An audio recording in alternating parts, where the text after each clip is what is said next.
ito si ma'am. Ayan.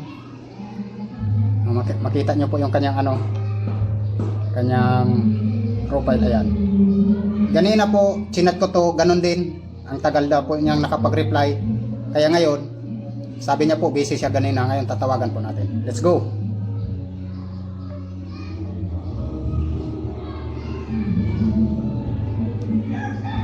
Nagre-ring.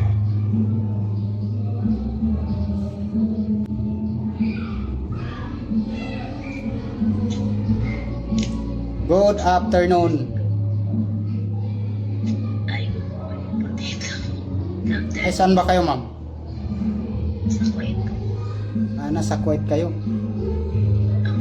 OFW kayo. So, Ay, wala po. Yes, nasa Pilipinas yung pamilya mo ngayon?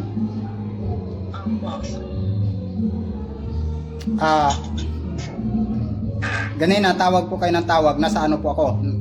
Nasa biyahe po ako noon. Actually, anong oras pa lang po ako nagchat-chat.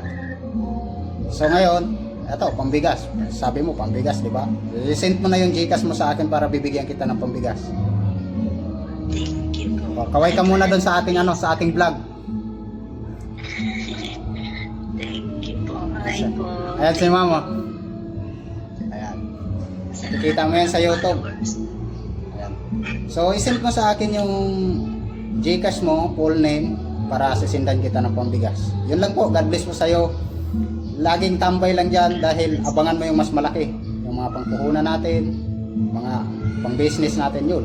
Abangan nyo. Huwag mawawala. Thank you po. Thank you po. Thank you po, boss. Okay, thank you po. God bless sa'yo. Bye-bye. Ingat po palagi, ma'am. So, ayun mga boss, confirm po, nabigyan na po natin si ma'am, napadalhan na po natin ang kanyang pambigas.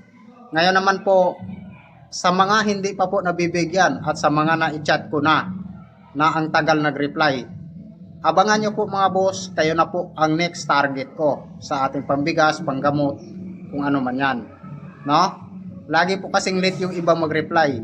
So wala po akong magagawa dyan dahil sa dami po ng humihingi ng tulong dito sa akin at marami po lumalapit sa akin, talagang hindi na po kita hihintayin at ibigay ko po yan sa iba.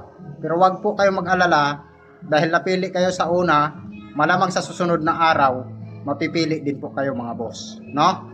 Kailangan lang po natin na kung sino talaga yung nangangailangan, doon po ang ating target. No? Araw-araw po tayong namimigay dito at legit na legit po tayong namimigay. Kaya, let's go. Comment na sa baba.